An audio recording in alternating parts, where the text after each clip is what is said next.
और इस संपन्न होने के बाद में एक और चरण का भी इंतजार है। लेकिन सवाल ये उठता है कि जिस तरह से वोटिंग हुई, ये प्रतिशत क्या होने वाला है। दूसरे चरण में प्रतिशत कम हुआ था, लेकिन अभी कुछ समय में प्रतिशत आ भी जाएगा। लेकिन ऐसा लग रहा है कि पिछली बार की से के आसपास ही प्रतिशत रहने वाला है। अगर प्रतिशत कम होता है तो इसका नुकसान किसे होगा, और ऐसे कौन से कारण हैं जिनको लेकर पार्टियां चिंतित हैं और उस पर वो मंथन भी कर रही हैं कि चौथे चरण में उस पर काम किया जाए और उसे सुधारा जाए। इस पर बहस करने के लिए कि आखिर इन सब चीजों का प्रभाव किस पार्टी पर होने वाला है, भाजपा पर, कांग्रेस पर, आप पर, या किसी और पार्टी पर। हालांकि आप जो है इस चुनाव में इस ढंग से नहीं है। इस पर बातचीत करने के लिए हमारे साथ में मौजूद हैं भाजपा के प्रवक्ता योगेश गुप्ता जी। योगेश जी, बहुत स्वागत करते हैं हम आपका। हमारे साथ में मौजूद हैं अमित चौरसिया जी, कांग्रेस प्रवक्ता हैं। अमित जी, आपका भी बहुत स्वागत करते हैं। और हमारे साथ में अक्षय जैन जी मौजूद हैं, आप प्रवक्ता हैं। अक्षय जी, बहुत स्वागत आपका भी। सबसे पहले योगेश जी, आपसे जानना चाहूंगा, जिस तरह से आज मतदान हुआ है, किस तरह की आशाएं आपको बंधी हैं, और ये जो मतदान हुआ है, इसका लाभ क्या आपकी पार्टी को मिलने वाला है? नहीं, देखिए पंकज जी, सबसे पहले आपके चैनल के माध्यम से जिन लोगों ने अभी तक अपना वोट नहीं डाला है, तो एक वोट अपील तो बनती है कि मजबूत राष्ट्र के लिए मतदान अवश्य करें, एक मजबूत सरकार चुनने के लिए मतदान अवश्य करें। निश्चित। और भारत के विश्व में बढ़ते हुए कदमों को लेकर मतदान अवश्य करें।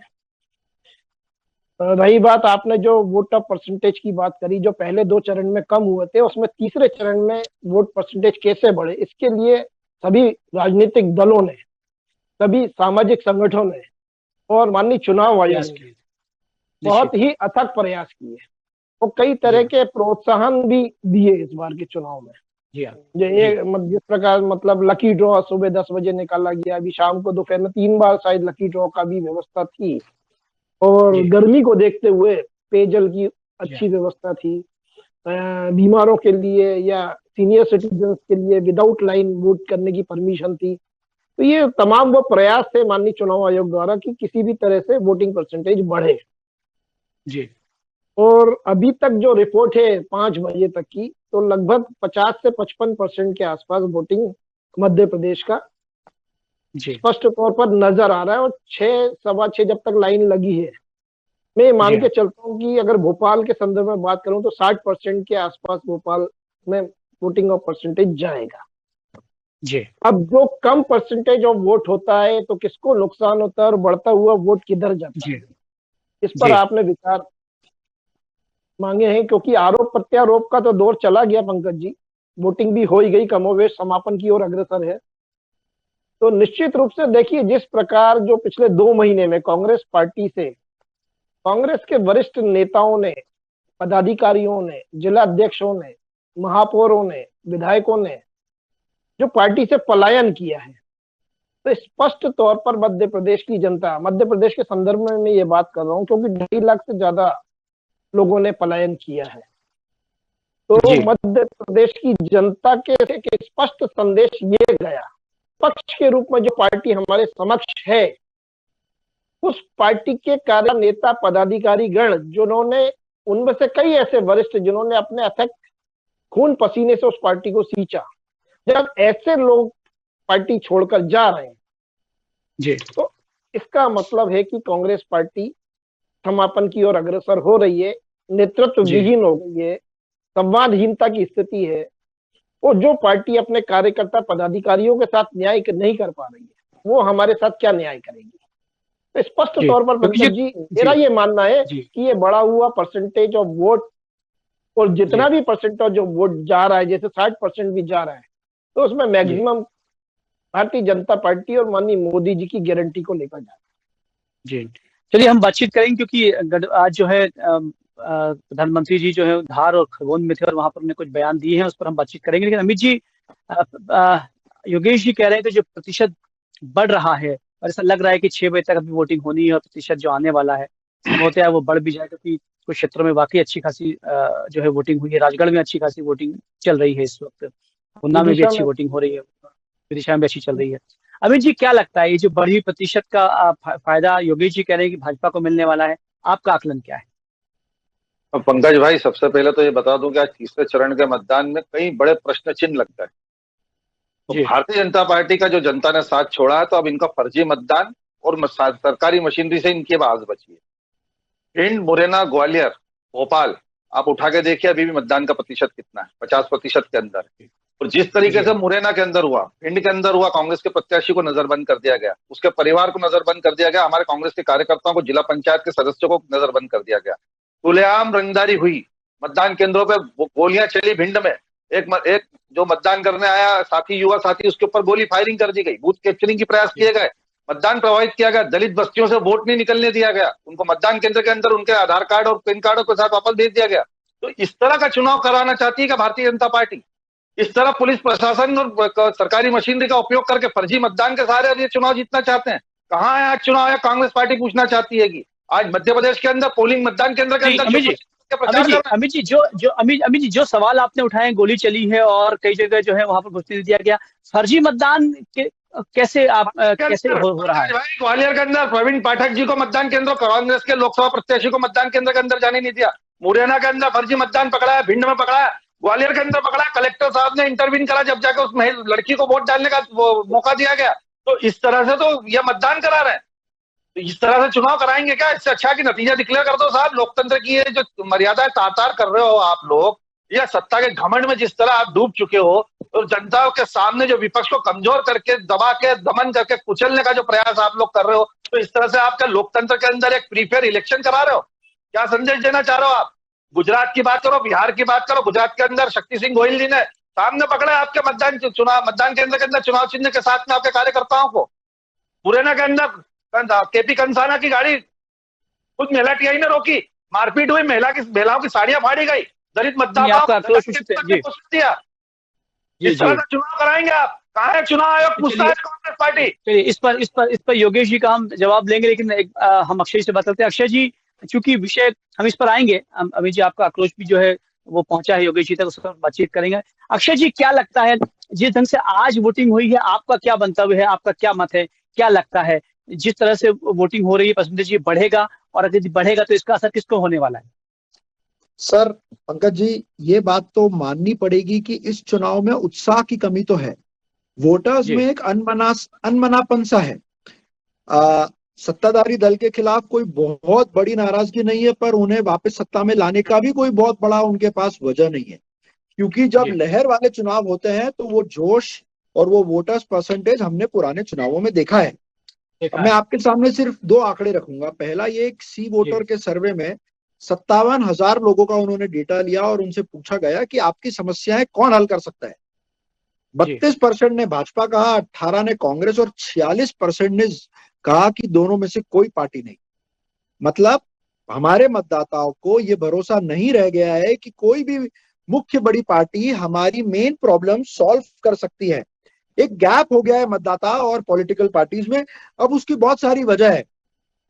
आप इंदौर में, मैं मध्य प्रदेश की बात करता हूं, तो आप इंदौर में देखिए जो हुआ, आप वीडी शर्मा साहब की सीट पे जो हुआ वो देखिए आप।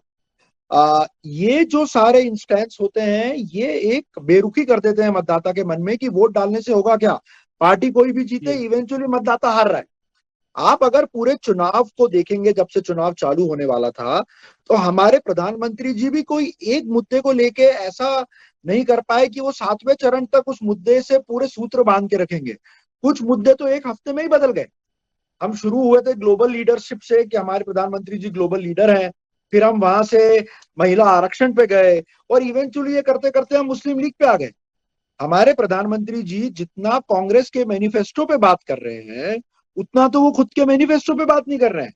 अगर आप आज के भाषण का उनका सार देखेंगे, तो उन्होंने बंटवारे पे 1947 की बात की, उन्होंने संविधान बदलने पे बात की, उन्होंने क्या झूठ बोल रही है गठबंधन, इंडिया गठबंधन, उस पे बात की। 10 साल का रिपोर्ट कार्ड आपने किस चुनावी भाषण में सुना? अक्षय जी, संविधान बदलने वाली बात में थोड़ा मैं चाहूंगा कि दर्शकों तक पहुंचाएं। ये नहीं, मेरा पॉइंट ये है सर, मेरा पॉइंट ये है कि कोई ऐसा मुद्दा नहीं रह गया है जिससे विपक्ष हो या सत्ता पक्ष हो, दोनों जनता के बीच में ये एक भावना ला सके कि उन्हें कहीं पे जाके वोट करना है। इसीलिए ये वोटिंग परसेंटेज में हम गिरावट देख रहे हैं। वही बातें हो रही है, जनता के जो कोर विषय है, नौकरियां कम होना, मतलब हम 5 स्टार होटल में तो ये बात करते हैं कि हम एक विकसित भारत बन रहे हैं, पर गांवों में आज भी पानी का टैंकर 8 दिन में ही आ रहा है। वहां आज भी उतनी धूल और गर्मी बियर करनी पड़ रही है। तो जो कनेक्शन है पॉलिटिकल पार्टी और एक मतदाता का, वो दूर होता जा रहा है। इस वजह से ये परसेंटेज कम होते जा रहे हैं। अब इसका असर किस पे आएगा ये तो हमें पता लगेगा। निश्चित रूप से। योगेश जी, जो अमित जी ने कहा है, जो अक्षय जी कह रहे हैं, और एक और प्रश्न ये बनता है कि आज जो सभाएं हुई है प्रधानमंत्री नरेंद्र मोदी की धार में और खरगोन में, उन्होंने एक बात वहां पर कही है कि 400 वोट हमें आप दीजिए ताकि हम विपक्ष की गठबंधन की हर साजिश को रोक सकें। लेकिन विपक्ष का इसके अंदर ये कहना है कि 400 वोटों की मांग इसलिए हो रही है कि संविधान बदला जा सके। और जो अमित जी ने कहा है, क्या कहना चाहिए? देखिए पंकज जी, सबसे पहले आपके प्रश्न का जवाब दे देता हूँ। जिस कांग्रेस पार्टी ने अपने 50-60 साल के शासन में 150 से ज्यादा संशोधन संविधान में किए, धारा 256 का प्रयोग करके 56 बार चुनी हुई लोकतांत्रिक सरकारों को गिराया, तो कांग्रेस पार्टी लोकतंत्र की बात करती है। इनकी लोकतंत्र की परिभाषा ही अलग है। जो फैसले इनके हक में आ जाते हैं वहां लोकतंत्र जीवित हो जाता है, जो फैसले इनके विरोध में चले जाते हैं वहां लोकतंत्र की हत्या हो जाती है। संवैधानिक संस्थाओं पर, देश की संवैधानिक संस्थाओं पर आप लगातार आक्षेप लगाते हो, चाहे वो ईडी हो, आईटी हो, या सीबीआई हो, या माननीय उच्चतम न्यायालय हो, या चुनाव आयोग हो। आप देश की गरिमा को विदेशों में तार तार करते हो, देशवासियों से ये अपेक्षा रखते हो कि आपको वोट करें। कैसे करेंगे? तो ये तो हो गया जो आपने प्रश्न पूछा था। अब मेरे मित्र अमित चौरसिया जी ने जो सवाल उठाए थे ग्वालियर, चंबल और भिंड के, जी, तो देखिए मेरे पास ये आंकड़े हैं जो ये प्रमाणित करते हैं कि 2018 की विधानसभा चुनाव, 2023 की विधानसभा चुनाव, 2014 के लोकसभा चुनाव और 2023 के लोकसभा चुनाव जी, में कांग्रेस पार्टी के पास बहुत ज्यादा कुछ नहीं था। 2018 में जरूर ग्वालियर चंबल क्षेत्र में नेक टू नेक था, वहां पे भी 2 ही सीटों में ज्यादा इनको सफलता मिली थी। अब भिंड का जिक्र किया इन्होंने कि भिंड में मतदान प्रभावित किया। अब इनको हमारे मित्र अमित चौरसिया जी को मालूम ही नहीं है भिंड से हमारी प्रत्याशी एक महिला है, संध्या राय जी, और उनके खिलाफ लड़ कौन रहा है? फूल सिंह बरैया, जो हमेशा हमारी आदित बयानबाजी करते हैं और जिनका चाल चरित्र सभी पार्टियों ने कमोवेश इसलिए देखा है कि वो सभी पार्टियों में रहकर चुनाव लड़ चुके हैं। अब आप मतदान केंद्र के अंदर घुसने की बात करी, इन्होंने प्रवीण पाठक जी का हवाला दिया। मतदान केंद्र में आप जाके मतदाताओं को कैसे प्रभावित कर सकते हो? ये तो माननीय चुनाव आयोग की गाइडलाइन के अनुरूप ही नहीं है बात। तो आप अपनी मंशा के अनुरूप अगर काम करना चाहोगे और वो चुनाव की, जो चुनाव आयोग की निर्धारित गाइडलाइन है उनके खिलाफ होगा, तो कार्रवाई तो होगी। वहां आप जोर जबरदस्ती करोगे तो कानून अपना काम करेगा। तो इस प्रकार के आप आक्षेप लगा के टीवी पर मुंह जवानी खर्चा करके चुनाव नहीं जीत सकते हो। आप जनता के बीच में 365 दिन 24/7 दिन नहीं रहते हो, इस बात को स्वीकार हो। जी, जो भिंड मुरैना में हुआ, नेता केवल आप और आपके नेता केवल सोशल मीडिया पर, ट्विटर पर चिड़िया उड़ाते हैं। मतदाता पे गोली चली है। अमित जी कुछ बोलना चाह रहे हैं। अमित जी आप बोलिए। अक्षय जैन, गोली चली है अमित जी, योगेश जी कंप्लीट कर लीजिए, फिर मैं आपको समय आएगा, आप बोलिएगा। मैं आपको योगेश जी बोलिए, योगेश जी। सरकार आपकी है, इलेक्शन कराइए ना। इलेक्शन ही हो रहे हैं, इलेक्शन फेयर ही हो रहे हैं, और फेयर और अनफेयर के लिए उच्चतम न्यायालय है, मैं नहीं हूँ। छोड़ दिया तो फर्जी मतदान का सहारा लोग फेयर और अनफेयर के लिए चुनाव आयोग है, उच्चतम न्यायालय है, दो संवैधानिक संस्थाएं। गुप्ता जी, मतदाताओं पे गोलियां डिबेट नहीं हो पाएगी, इस प्रकार डिबेट नहीं हो पाएगी पंकज जी, सीधी बात। क्योंकि जब ये बोल रहे थे जो घटना हुई है वो तो प्रमाण था। जो घटना हुई है उसके खिलाफ आप चुनाव आयोग में शिकायत करो। कहा चुनाव आयोग रख दिया है। उस घटना के वो घटित हुई है, उसके क्या प्रमाण है, उसके बारे में तथ्य ना आपको मालूम है ना मुझे मालूम है, इसलिए उस पर बैठकर मैं फैसला नहीं दे सकता हूँ। आप चुनाव आयोग जाइए, उच्चतम न्यायालय जाइए, वहां अपनी शिकायत का निराकरण करिए। देश की आपकी बात जी के चुनाव आयोग कहाँ है आज? आज मध्य प्रदेश आज तीसरा चरण के लोकसभा चुनाव आयोग केंद्रों में वोट मांगे गए। हिंदू भावना को भड़का के, भोली वाली जनता को धर्म के नाम पे भड़का के वोट लोगे आप? शांत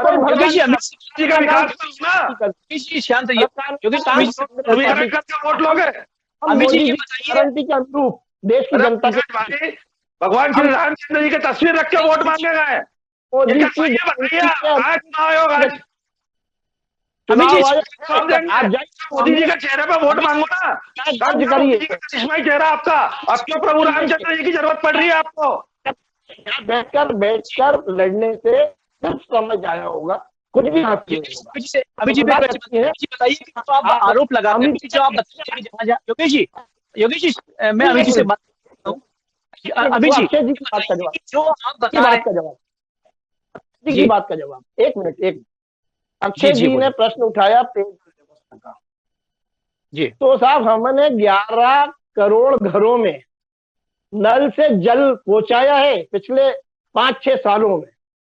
पिछले 50-60 सालों तक कांग्रेस का शासन रहा। उस गड्ढे को अगर अभी भी कहीं कुछ व्यवस्था में कमी है तो उसको सुधारने के लिए एक कार्यकाल और लगेगा। जो सरकार 50-60 सालों तक देशवासियों को छलती रही, पंचायती राज के माध्यम से गरीबी हटाने का नारा देने वाली कांग्रेस गरीबी तो नहीं हटा पाई, मगर रुपए में 85 पैसे का भ्रष्टाचार जरूर करती रही। चलिए तो अमित जी से भी पूछना चाहिए। गुप्ता जी, लूटो कमाओ और खूब खाओ योजना तो मोहन यादव जी की सरकार में चल रही है। नल जल योजना की बात कर रहे हैं आप। इंदौर स्मार्ट सिटी आके देखिए गुप्ता जी, पूरा शहर खुदा पड़ा हुआ, पैसा नहीं है नगर निगम के पास। 107 करोड़ का घोटाला निकला, सारे निगम के अधिकारियों को क्लीन चिट दे दिए और 2000 का घोटाला आएगा के सामने। ये है आपकी सरकार और ये है आपका विकास। आप नल जल योजना की करो, इंदौर शहर जैसे, इंदौर शहर में तो पीने का पानी दे नहीं पा रहे हो, गांव देहात की क्या बात करो, कोसों मील से पानी भर के लाना पड़ रहा है महिलाओं को। ये गर्मी में स्थिति हो गई है, पेयजल का संकट है। के साथ खेल रहे हो अमित जी। आप इंदौर निवासी हो तो आप इंदौर को तार तार कर रहे हो। अरे क्या तार तार कर रहे हो? तो आपने भ्रष्टाचार डुबा दिया पूरी तरीके से। विकास के नाम पर सिवाय विनाश का कुछ नहीं दिया आपने। अरे आके देखिए, अभी थोड़े दिन पहले 107 करोड़ का घोटाला पकड़ाया था। पंकज भाई बताइए इनको जरा, इनको ज्ञान नहीं है गुप्ता जी को। एक मंत्री के पीए को इंदौर नगर निगम के भ्रष्टाचार की, झारखंड के मुख्यमंत्री भ्रष्टाचार की जानकारी है कि नहीं आपको? 2000 करोड़ से ऊपर का घोटाला हुआ है, जानकारी आप अमित जी समझ नहीं रहे। आरोप प्रत्यारोप के दौर चले गए, आरोप प्रत्यारोप का ये सत्य नहीं है। दौर आ गए आपके। लूटो कमाओ खूब खाओ, लूटो कमाओ और खूब खाओ, ये टैगलाइन हो गई है बीजेपी सरकार की। जनता जनार्दन बता रहे हैं क्या कांग्रेस ने जबरदस्त करवाई? अमित जी आज जो आप घटनाक्रम बता रहे हैं, कांग्रेस ने कहीं आपत्ति ली, कहीं रिपोर्ट दर्ज हुई है उसको? आपत्ति नहीं ली पंकज भाई। खुद प्रदेश के मुख्यमंत्री लोकतंत्र की चुनाव आचार संहिता की धज्जियां उड़ा रहे हैं। इंदौर में भाजपा प्रत्याशी का नामांकन दर्ज करने आते हैं, जब प्रत्याशी के साथ 5 लोगों की जाने की अनुमति, 25 लोगों को लेकर जाते हैं, फोटो सेशन होता है, पूरा कलेक्टर कार्यालय फोटो स्टूडियो बना दिया जाता है। राधौगढ़ में सीएम साहब खुद प्रभु रामचंद्र जी की तस्वीर साथ में रख के वोट मांग रहे हैं और कह रहे हैं कि रामचंद्र जी और दिग्विजय सिंह जी के बीच में चुनाव है। आज पोलिंग मतदान केंद्रों के बाहर रामचंद्र जी की तस्वीरें टांग दी गई। अरे कहां गया इनका मोदी जी का करिश्माई चेहरा? बताइए ना गुप्ता जी, कुछ नहीं जनता आपसे कहाँ है? मुझे लगता है मतदान का सारा चुनाव जीतने का प्रयास। अरे क्यों फेयर इलेक्शन करा नहीं सकते तो खुद ही नतीजे भी डिक्लेयर कर दो। जैसे प्रत्याशी का अपहरण कराए ना, जैसे आप राजगढ़ का भी हार चुके, आप राजगढ़ भी हार रहे, आप छिंदवाड़ा भी हार रहे हैं, तो पूरा देश हार रहे हैं क्योंकि पूरा देश के लोकतंत्र को आपने हाईजैक कर लिया है। जिस तीसरा चरण में भारतीय जनता पार्टी ने पुलिस प्रशासन का उपयोग करा, सरकारी मशीनरी का दुरुपयोग करा है। शर्मनाक है आज का दिन, शर्मनाक, शर्मनाक। अमित जी क्या आपको लगता है कि आज जो आपने भी वक्तव्य दिया है, क्या आपको लगता है कि वाकई भाजपा जीत रही है? और जो आपने आरोप लगाए हैं, क्या आप ये मानते हैं कि जो चुनाव हुआ है भाजपा? पंकज भाई, छल बल के सारे और कांग्रेस के कार्यकर्ताओं ने एक एक बूथ पे लोहा लिया है, इनके फर्जी मतदान को रोका है और उसी की परिणति की भिंड में एक मतदाता को गोली लगी है पेट में, मुरैना के अंदर झगड़े हुए हैं, मतदान केंद्रों के बाहर लाठीचार्ज हुई है, मतदाताओं को जाने नहीं दिया। ये जो कम मतदान प्रतिशत है ना, ये भारतीय जनता पार्टी प्रभावित करी क्योंकि जान रही है कि इसकी जमीन खिसक गई है। चुनाव चेहरों पे नहीं मुद्दों पे हो गए। जनता पूछ रही है कि क्यों महंगाई है, क्यों भ्रष्टाचार है, क्यों महिला सुरक्षा में हमारे 3000 रुपए कहाँ है, लाडली बहना पूछ रही है। किसान इनसे पूछ रहे हैं कि 2700 रुपए गेहूं के कहाँ है, एमएसपी के कानून क्यों नहीं लागू हो रहा है। जब ये बात हो रही है तो भाग रहे हैं। आयुष्मान कार्ड से इलाज नहीं मिल रहा है जनता को, भाग रहे हैं। ये प्रधानमंत्री आवास की बात करते हैं, उसके घोटालों की बात नहीं करते हैं। 4 जून को अमित जी, आपके सारे प्रश्नों का जवाब जनता दे रही थी। अमित जी, राजगढ़ में तो अच्छा खासा प्रतिशत बढ़ता हुआ दिखाई दे रहा है, उसका लाभ किसको मिलेगा? बेशक निसंदेह दिग्विजय सिंह जी वहां 3 लाख से अधिक 3 लाख से अधिक मतों से विजय होने वाले हैं चुनाव में। 50 साल के राजनीतिक अनुभव को जनता ने प्रतिसाद दिया है। तमाम अकेले लगा लिए वहां पे।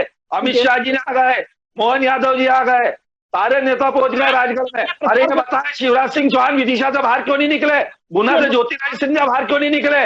अरे ग्वालियर से इनके मंत्री पास वाली मुरैना भिंड में क्यों नहीं पहुंचे? क्योंकि इनको पता है कि इनकी स्थिति खराब हो गई है, जमीन खिसक गई है इनकी। ये कमलनाथ जी को वोट नहीं है। अमित जी, योगेश जी कुछ कहना चाहते? योगेश जी बोलिए। देखिए, जमीन किसकी सरकी है वो तो 4 जून को आपको मध्य प्रदेश की जनता बताएगी। निश्चित रूप से तोड़फोड़ तो कर रहा गुप्ता जी, कांग्रेस को बख्शो ना। अगर जमीन हमारी नहीं आपकी नहीं सरकी है तो जवाब ले लिया। जवाब पंकज जी, चीखने चिल्लाने को डिबेट नहीं कहते हैं। अमित जी, तो दर्शकों तक पहुंचे कि चीखने चिल्लाने से तो फ्रस्ट्रेशन जाहिर हो रहा है। अमित जी शांत से बात करेंगे जी। देखिए, हार और जीत मेरे भाई अमित भाई, आप छोटे हो। हार और जीत चुनाव की परिणति है। एक पक्ष हारेगा, एक जीतेगा। और लोकतांत्रिक तरीके से जो चुनाव हो रहे हैं उसका जनता का जो आशीर्वाद है। देखो, इस चुनाव की बात नहीं कर रहा हूं मैं, आपको 4 चुनाव के रिजल्ट बताता हूं। 2014 के क्या परिणाम थे, 2019 के क्या परिणाम थे, लोकसभा चुनाव के, विधानसभा चुनाव के क्या परिणाम थे। थोड़ा सा पढ़ लिख लोगे ना तो ये आक्रोश पढ़े लिखे गुप्ता जी। आज की बात करें आप, ये आंकड़े जो इतिहास में दर्ज होगा ना, आज की बात करिए। आज मतदान के दिन क्या था, आज की बात करिए। पुराने रिकॉर्ड मत निकालिए। आज भिंड मुरैना ग्वालियर में मतदान प्रतिशत क्यों कम हुआ ये बताइए आप। अरे गुप्ता जी समय कम है। हाँ, कम हो गया। किससे बता दिया आपको? अभी मतदान का प्रतिशत 7-7.5 के बाद अभी थोड़ा इंतजार कर लेते हैं हम। पूरी सरकारी मशीनरी का दुरुपयोग आप कर ही रहे हैं तो बताइए। आपको क्या लगता है? हारने की कोई वजह तो जुड़े हुए हैं कांग्रेस संगठन को। योगेश जी आपसे निवेदन है, अक्षय जी से बात करता हूँ। अक्षय जी, ये बताइए कि क्या लगता है आपको, जो प्रतिशत अभी जो हो रहा है, अभी चूंकि समय कुछ और है उसमें, चूंकि अभी लाइन लगी हुई है और वोटिंग होनी है, ये प्रतिशत यदि बढ़ता है तो किसके पक्ष में जा रहा है? अगर राजगढ़ की स्पेसिफिक बात करें तो वहां तो सबसे ज्यादा प्रतिशत होता हुआ दिख रहा है। किसको लाभ मिलने वाला? अमित जी कह रहे हैं कि इसका सीधा सीधा लाभ जो है वो मिलेगा दिग्विजय सिंह जी को, और भाजपा, योगेश से पूछेंगे तो योगेश जी साफ कहेंगे कि वो भाजपा को लाभ मिलने वाला है। आपका आकलन क्या है? सर, एक साधारण आदमी जो दूर से देख रहा है, मेरे हिसाब से राजगढ़ का चुनाव फंसा हुआ है। दिग्विजय सिंह जी 77 साल की उम्र में भी जिस तरीके से सड़क गली गली घूम रहे हैं इतनी गर्मी में, वो काबिले तारीफ है। राजगढ़ का चुनाव फंसा है, इसीलिए भाजपा की सारी मशीनरी लगी हुई है राजगढ़ को निकालने के लिए। तो ये तो बिल्कुल गलत बात है कि वो क्लीन स्वीप है राजगढ़ का, और राजगढ़ में हो, छिंदवाड़ा में हो। इनफैक्ट मध्य प्रदेश की 6 से 8 सीटें ऐसी हैं जहां हम पहले डिबेट कर चुके हैं। फंसा हुआ मतलब कुछ नहीं कह सकते ना, किसी के पक्ष में बात नहीं कह सकते। पर ऐसा भी नहीं है कि भाजपा क्लीन स्वीप कर रही है। अगर आप प्रधानमंत्री जी और बड़े शीर्ष नेताओं के भाषण सुनेंगे, वो कांग्रेस के मैनिफेस्टो पे ज्यादा बात कर रहे हैं अपने 10 साल के रिकॉर्ड पे। वो पुरानी बातें 1947 से लेके, नेहरू जी से लेके, मुस्लिम लीग से लेके, वहां पे ज्यादा बात कर रहे हैं अपने 10 साल के ट्रैक रिकॉर्ड पे। अभी आगर में भी सर मैंने डिस्टर्ब ही नहीं किया आपको। सर मैंने डिस्टर्ब ही नहीं किया आपको, मुझे बोलिए। अभी आप अगर आगर में भी एक भाजपा कार्यकर्ता का संबोधन सुनेंगे, उसमें वो कह रहे हैं कि पुलिस से पोलिंग पार्टी तक सब आपके साथ है। तो अगर एक भाजपा का कार्यकर्ता जो इस तरीके के मैसेज दे रहा है, तो मुझे लगता है कहीं ना कहीं इलेक्शन कमीशन को ध्यान रखना चाहिए, और हमें पता है कि सिस्टम को कैसे मैनेज किया जाता है। उसके बाद मेरी आखिरी बात, इंदौर में जो हुआ, वीडी शर्मा जी की सीट पे जो हुआ, वो कहीं से कहीं तक भी साफ नहीं है, उसकी जांच होनी चाहिए। जो सूरत में हुआ, कैसे 17 साल का मुद्दा उठता है, धाराएं बढ़ती हैं, कैसे साइन गलत हो जाती है। जबकि मैं बहुत चुनावों में पार्टिसिपेट किया हूं, मैंने देखा है इलेक्शन कमीशन का पूरा रोल रहता है कि नॉमिनेशन कैंसिल ना हो, पर फिर भी ऐसी संदेह की स्थितियां बनी है जहां जांच होनी चाहिए। और सर, लोकतांत्रिक प्रक्रिया की आप बात मत करिए। मध्य प्रदेश में 2018-19 में जो सरकार आपने गिराई, महाराष्ट्र में जो सरकार आपने गिराई, तो भाजपा तो साम दाम सब पे लगी हुई है कैसे भी करके सत्ता हथियाने के लिए। पर ये जो वोटिंग परसेंटेज कम हुआ है पंकज जी, इसका डेफिनेटली भाजपा पे बहुत बड़ा इफेक्ट है। और अगर आप देखेंगे तो भाजपा का शीर्ष नेतृत्व इस चीज को बहुत सीरियसली ले रहा है। सुमित्रा महाजन जी का जो बयान आया, सर मेरी आखिरी बात, सुमित्रा महाजन जी का कद हम सब जानते हैं। उन्होंने जो मीडिया को बयान दिया कि लोग उनको फोन कर रहे हैं कि हम भाजपा के सपोर्टर है पर नोटा में वोट देंगे, ये हल्की बात नहीं है सर। इंदौर में एक्चुअली यही माहौल है। और सुमित्रा महाजन जी ने ये बात करी और रात को हाई लेवल मीटिंग हुई है, मीडिया में है। तो ये गंभीर विषय है। ठीक बात। योगेश जी, मैं आपसे बात करूंगा, चूंकि हमारे पास 2 मिनट रहे, इसलिए मैं अमित जी से बात करता हूँ 1 मिनट। अमित जी, आपसे निवेदन है कि 1 मिनट करने के बाद में आप योगेश जी को बोलने का मौका दीजिएगा। जी अमित जी कुछ बोलिए, आप हाथ बताइए। मेरा तो साधना न्यूज से आज चुनाव आयोग जिससे मांग है मध्य प्रदेश के कि आज जिस तरह से भारतीय जनता पार्टी ने सरकारी मशीनरी का पूरी तरह से दुरुपयोग करके मतदान को प्रभावित करने का जो प्रयास किया है, जो मतदाताओं के साथ दुर्व्यवहार हुआ है मतदान केंद्र पे, दलित मतदाताओं को वहां पे वोट डालने नहीं दिया गया, उनके आईडियो से लेके उनकी आइडिया जब्त कर ली गई, उनकी आइडिया फाड़ के फेंक दी गई, उन्हें वापस भेज दिया गया। भिंड मुरैना की घटना है पंकज भाई। और ग्वालियर में जो लोकसभा प्रत्याशी के साथ घटना हुई है, प्रवीण पाठक जी के साथ सीआरपीएफ के जवानों ने लगातार बदतमीजी करी है, वहां महिलाओं के फर्जी मतदान हो गए, उनका वापस से फिर कलेक्टर साहब ने इंटरवीन करके वोट डालने दिया। सबसे बड़ा प्रमाण है, ये तो एक ही घटना है और देश दबा दी जा रही है। इस तरह की कई घटनाएं आपके आरोप चुनाव लड़ना, फ्री फेयर इलेक्शन नहीं करना है तो बंद करिए इस लोकतंत्र की नोटंकी को, जिस तरह से चाइना और रशिया इसका जवाब अमित जी, इसका जवाब योगेश जी से लेते हैं। योगेश जी, बहुत सीधे आरोप लगाए हैं अमित जी ने कि फर्जी वोटिंग करवाई गई है भाजपा के द्वारा, प्रशासन सर्जरी का उपयोग किया गया है। क्या कहना चाहते हैं, संक्षेप में आपसे जवाब चाहेंगे। देखिए पंकज जी, बहुत संक्षेप में बोलूंगा और प्रमाण सहित बोलूंगा। 2018 में किसकी सरकार थी मध्य प्रदेश में? 18-19 में मार्च 2020 तक कमलनाथ जी की सरकार थी ना, कांग्रेस की सरकार थी। जो ये लोग बोलते हैं ना कि मुंह तो चला ना, झूठ बोलने में क्या जा रहा है कि शासन प्रशासन का दुरुपयोग किया। तब क्या हुआ था साहब? 2019 के लोकसभा चुनाव में 28-0 रिजल्ट आया, 28 सीट बीजेपी को मिली थी, 1 सीट। तो प्रमाण के साथ बात करो आप, तब तो प्रशासन आपका था। अमित जी माफी चाह रहा हूँ, योगेश जी बोलिए। कि इस प्रकार से डिबेट नहीं होती है। आप अपनी बात कह चुके हैं, मेरी बात प्रमाण अगर आप काट सकते हैं तो बात करिए। मैं प्रमाण के साथ बात करता हूँ, बिना प्रमाण के कोई बात नहीं करता हूँ। तो ये शासन प्रशासन और ईवीएम को दोष देना बंद करो, अपने संगठन की तरफ देखो। जीतू पटवारी जी से एआईसीसी ने पूछा था, इंदौर का चुनाव आप लड़िए, पराजय के भाव से डर के मारे यू टर्न ले गए। माननीय दिग्विजय सिंह जी जो 77 साल के, जैसा कि अक्षय जी ने बताया, मैं भूरी प्रशंसा करूंगा, उनसे शिक्षा लेनी चाहिए जीतू भाई को कि जब वो 77 साल का आदमी लड़ सकता है तो आप चुनावी लड़ते क्यों भागे? नेता वो होता है जो टीम को लीड करे, ना कि डर के भागे। आपके युवराज कहते हैं डरो मत, और डर के वायनाड भागते हैं, कभी रायबरेली भागते हैं। शर्मा जी अमित जी चूंकि समय हो गया है पूरा, कांग्रेस अप्रासंगिक हो चुकी है मध्य प्रदेश। शर्मा जी क्यों भागता है? जो दमकर 8 विधायकों ने उनके खिलाफ जुगल खोला था, याद है ना? भारतीय जनता पार्टी का समय हो गया है।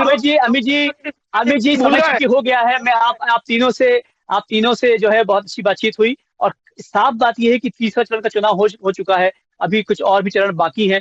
इसमें प्रतिशत बढ़ता है या कम होता है, और निश्चित रूप से 4 जून तक का इंतजार हमको सबको करना होगा।